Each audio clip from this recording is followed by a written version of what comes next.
Hello children, how are you all? I'm sure you all are doing good. Let's start today's chapter, Exploring Space. Space.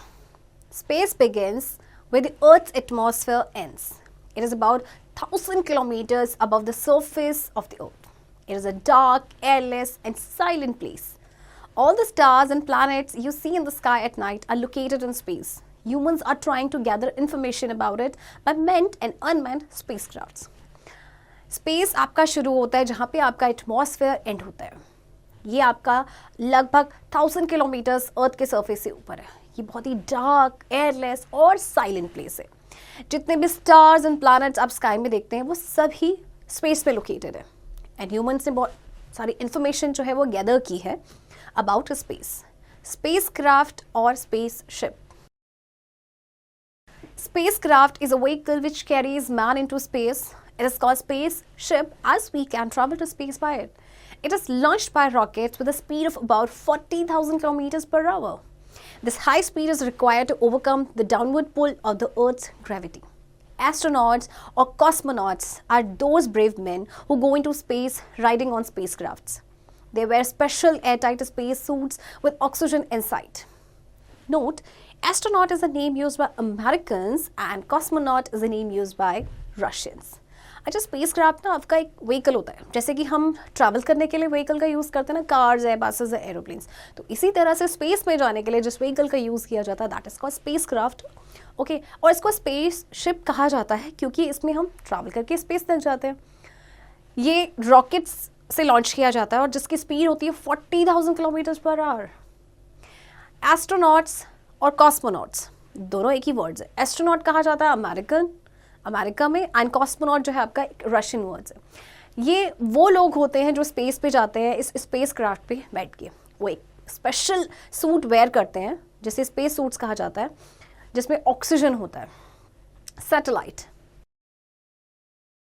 A satellite is an object which revolves around a planet in an orbit. Moon is the only natural satellite of the Earth.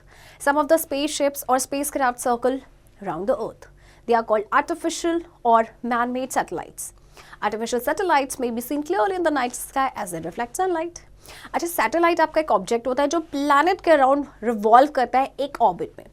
आपको पता है अर्थ का इकलौता natural satellite है moon. तो कुछ आपके space ships हैं या स्पेस क्राफ्ट्स हैं वो अर्थ के अराउंड सर्कल कर रिवॉल्व करते हैं, तो उन्हें हम आर्टिफिशियली मैनमेड सैटेलाइट्स कहते हैं. Beginning of a space age. The first unmanned spaceship or satellite launched from the Earth was Sputnik 1. It was sent into space by USSR, present Russia, on October 4, 1957. It was the beginning of space age. पहला unmanned spaceship या satellite जो है अर्थ से launch किया गया था उसका नाम था स्पुतनिक 1 और ये USSR ने सेंड किया था. आज की डेट में से रशिया कहते हैं. On October 4, 1957. The first traveler to space was a little white dog called Laika. The Russians sent it into space a month after Sputnik 1. The first man to travel around the Earth was Major Yuri Gagarin from Russia. Valentina Tereshkova, a Russian woman, was the first woman to go into space. पहला जो traveller था ना space का वो एक छोटा सा white dog था जिसका नाम था लाइका. इसके बाद ये रशियंस ने स्पुतनिक के 1 महीने के बाद भेजा था. पहले जो मैन थे वो थे आपके मेजर यूरी गागारिन, ये भी रशिया के थे, एंड वैलेंटिना ट्रेस्कोवा, ये भी एक रशियन वुमन थी जो पहली वुमन बनी जो स्पेस में गई. A voyage into space. The main difficulty in going to space is the pull of Earth's gravity. Secondly, when the spacecraft is in outer space beyond the pull of Earth's gravity, astronauts float inside the spacecraft in a state of weightlessness. There is no force of gravity to pull and hold them down to the floor of the spacecraft. When they want to sit or sleep, they have to strap themselves to their seats. Their food and water is packed in special tubes and squeezed directly into their mouths, or it will float away from them. Thirdly, they carry oxygen with them to breathe. अच्छा देखिए, space पे जाते हैं तो एक difficulty आती है कि आप स्पेस पे जा रहे हैं. Is the pull of earth gravity. Okay, second thing is spacecraft आपका आउटर स्पेस पे होता है, अर्थ की ग्रेविटी से बियॉन्ड होता है, तो वहाँ पे जितनी भी चीज़ें हैं ना सब आपकी फ्लोट करती है. जैसे एस्ट्रोनॉट्स हैं वो फ्लोट करते हैं स्पेस क्राफ्ट के अंदर. आप वहाँ पे कोई फोर्स ऑफ ग्रेविटी नहीं है जो आपको पुल करे या होल्ड करे. स्पेसक्राफ्ट के फ्लोर पे। तो जब कभी भी एस्ट्रोनॉट्स को बैठना होता है या उन्हें सोना होता है तो अपने आप को बेल्ट्स, उनकी सीट में जो स्ट्रेप्स होते हैं उससे उनको टाई कर लेते हैं।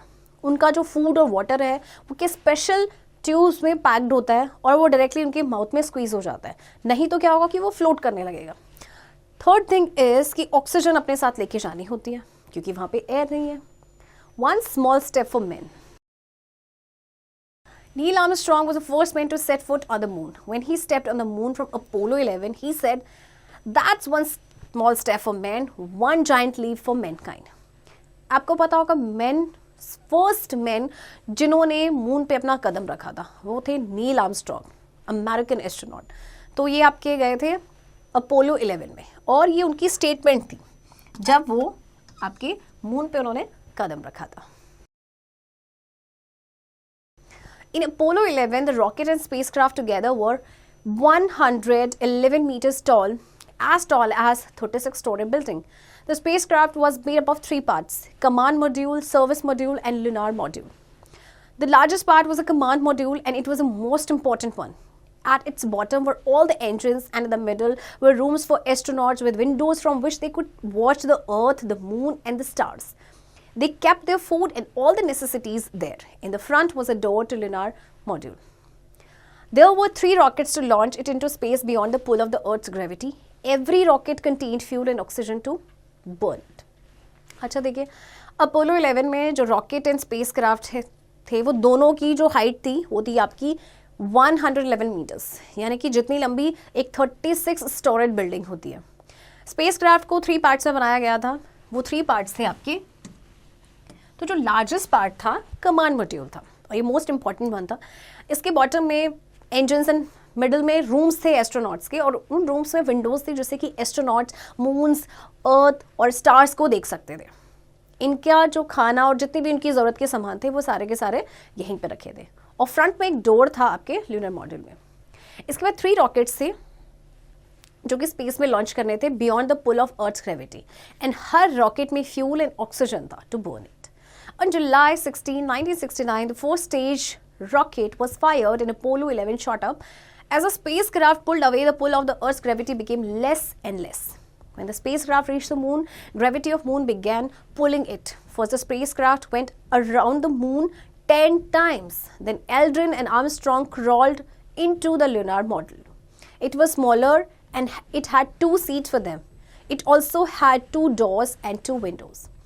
इसके बाद जुलाई 16, 1969 में जो पहला स्टेज रॉकेट था उसको फायर किया गया एंड देन अपोलो 11 आपका शॉट अप हुआ। तो आपका जो स्पेस क्राफ्ट था वो अर्थ की ग्रेविटी से दूर चला गया, तो अर्थ की जो ग्रेविटी थी वो बहुत कम होती थी। तो जब आपका स्पेस क्राफ्ट मून पे पहुंचा तो जो ग्रेविटी मून की थी वो उसने उसको पुल करना स्टार्ट कर दिया। तो पहले जो स्पेस क्राफ्ट है उससे मून के 10 चक्कर लगाए, फिर एल्ड्रिन और आर्मस्ट्रॉन्ग क्लॉड करते हुए आपके ल्यूनर मॉड्यूल में गए। ये बहुत छोटा सा था, इसमें 2 सीट्स थी दोनों के लिए, राइट, और इसमें 2 विंडोज एंड 2 डोर्स भी थे। Lunar module left the command module which continued to revolve around the moon. Armstrong let down the module onto the moon and stepped on it on July 21, 1969 and was followed by Aldrin. They took photographs, picked up moon rocks and moon dust. They said the moon is the color of Coca-Cola. Our Earth looked to them like a beautiful blue lit ball. 3.5 hours later, they returned to the lunar module, joined it to the main spacecraft and crawled back into the command module. Finally, they splashed down in the blue Pacific Ocean. इसके बाद देखिए उन्होंने क्या किया कि lunar module ने command module को छोड़ा जो कि continuously revolve कर रहा था मून के अराउंड। फिर आर्मस्ट्रॉन्ग ने let down किया मॉड्यूल को मून पे एंड देन वो जुलाई 21, 1916 में उन्होंने मून पे स्टेप रखा और उनके साथ साथ एल्ड्रिन ने। उन्होंने फोटोग्राफ्स लिए, मून रॉक्स ली, मून डस्ट लिया। उनका कहना था कि जो मून का कलर है ना वो कोका कोला की तरह है और अर्थ जो है ब्यूटीफुल ब्लू कलर की है। इसके बाद 3.5 आवर्स के बाद वो वापस से ल्यूनर मॉड्यूल में आए, ज्वाइन किया मेन स्पेस क्राफ्ट के साथ and then they crawled back into the command module and finally what happened, they flashed down in the blue Pacific Ocean. Entry of India into the space age. India launched its first artificial satellite Aryabhat into space in 1975. Since then, it has sent many other satellites like Bhaskar, Rohini, Apple, INSET 1A and INSET 1B. Russia invited its squadron leader Rakesh Sharma to go into space on its spacecraft. He became the first Indian astronaut to go into the space on April 3, 1984. Kalpana Chawla became the first India-born woman to go into the space aboard US Space Shuttle Columbia. India ने अपना पहला artificial satellite Aryabhatta launch किया था 1975 में. इसके बाद से India ने बहुत सारे सैटेलाइट्स जो है वो लॉन्च किए लाइक दीज. इंडिया से पहले जो आपके एस्ट्रोनॉट थे जो आपके स्पेस में गए वो थे राकेश शर्मा, और ये पहले इंडियन एस्ट्रोनॉट भी बने जो स्पेस में गए ऑन April 3, 1984. कल्पना चावला ये इंडियन बॉर्न यूएस एस्ट्रोनॉट थी जो स्पेस में गई कोलंबिया स्पेस शटल कोलंबिया से. Sunita Williams, an American with an Indian father, holds the record of longest space flight, 195 days for a space traveler. Her father Deepak Pandya's roots are in Gujarat, India. Sunita Williams जो कि एक American astronaut हैं, इनके father Indian हैं. इनके नाम एक सबसे बड़ा रिकॉर्ड है, record of longest space flight जो था 195 डेज का. Use of artificial satellites. Cameras or weather satellites photograph the Earth and its atmosphere, including the clouds. They send back these photographs to weather study centers on Earth. The weather bulletin is telecast on Indian TV every day on the basis of information received from INSET 1B. Weather bulletins predict the weather and give us early warnings of rain, storm or cyclone. अच्छा, artificial satellites को भेजा क्यों जाता है space में? उनके बहुत सारे यूजेस होते हैं. सबसे पहले तो ये स्पेस से फोटोग्राफ सेंड करते हैं, राइट? आपके इसमें क्लाउड्स की होती है, आपके एटमॉस्फेयर की होती है, जिससे कि हम वेदर को प्रिडिक्ट कर पाते हैं. आप जैसे वेदर बुलेटिन्स सुनते होंगे टीवी में, है ना, तो पहले ही वार्निंग मिल जाती है कहाँ ज़्यादा बारिश आएगी, कहाँ स्टॉर्म होगा, कहाँ साइक्लोन आएगा. That because of satellites. Number 2, communication satellites and live telecasts of the events on TV to distant places. These events may be political, cultural or sports. It also communicates dance, drama and films for recreation to be seen anywhere on the globe. अच्छा देखिए, आपने live telecast तो देखा होगा matches का, है ना, beat football match और क्रिकेट मैच, राइट? वो दुनिया के किसी एक कोने में एक कंट्री में हो रहा होता है, लेकिन हम अपनी कंट्री में देख पाते हैं. That because of communication satellites, जिनकी वजह से हम लाइव टेलीकास्ट या कोई भी लाइव इवेंट देख पाते हैं. Number 3, astronomers use unmanned spacecraft for detailed observations and measurements of our solar system and the stars. Unmanned spacecraft or space probes have traveled as far as the planets Venus, Mars, Jupiter and Saturn. Astronomers जो है unmanned spacecrafts का use करते हैं. Unmanned यानी जिनमें कोई भी person नहीं जाता है, वो डिटेल ऑब्जर्वेशंस के लिए एंड जो मेजरमेंट है हमारे सोलर सिस्टम का या फिर स्टार्स का. Forget me not. Space begins where the Earth's atmosphere ends about 1,000 kilometers away. Spaceships carry men into the space, overcoming the pull of Earth's gravity. Spaceships revolving around the Earth are called satellites. Space age began on October 4, 1957 with the launching of first satellite, Sputnik 1. Remember that Sputnik 1 was the first satellite. Astronauts feel weightlessness in the space. The spacecraft Apollo 11 was made up of 3 parts: command module, service module and lunar module. It had a launch vehicle of 3 rockets with it. India launched its first satellite into the space in 1975. Satellite helps to forecast weather telecast on TV and astronomical studies. Children, I hope आपको ये chapter समझ आया होगा और interesting लगा होगा, and इस chapter की प्रैक्टिस अब आप खुद से करेंगे.